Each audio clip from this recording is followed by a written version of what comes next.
మద్యం ధరలు పెరగడం వల్ల ఏదైతే ఓ పక్కన వాళ్ళకి రుచికరమైన మందు ఏళ్ల తరబడి తాగింది ఆ బ్రాండ్లు లేకపోవటం, రెండోది ధరలు దారుణంగా ఉండటంతో విసిగిపోయినటువంటి తాగుబోతులందరూ కలిసి జగన్ సర్కార్ని కులిస్తే ఇప్పుడు వాళ్ళందరూ సంతోషపడే గడియ ఒక ఎత్తు అయితే రూపాయి మిగిలే గడియ కూడానా.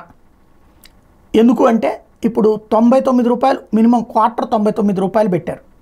ఇదివరకు ఉన్నటువంటి రేట్లకి చాలా వరకు తక్కువ. ఇదివరకు ఏదైతే ప్రతిదానికి కూడా 250 200 ఈ రేంజ్లో ఉన్నటువంటి ఇప్పుడు తగ్గిపోతున్నాయి అన్నటువంటి. రెండవది వాళ్ళు కోరుకున్న మద్యం లభిస్తుంది అన్నటువంటి.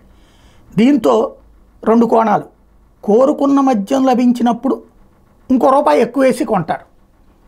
అలాగే అంతో ఎంతో తాగుదాంలే అంటే మన టీ తాగినట్టు మందు తాగేటటువంటి వాళ్ళు ఉంటారు. మన పొద్దున పూట ఇప్పుడు తలనొప్పుకున్నప్పుడు లేకపోతే ఏ టిఫిన్ చేసినప్పుడు టీ తాగడం ఉంటుంది.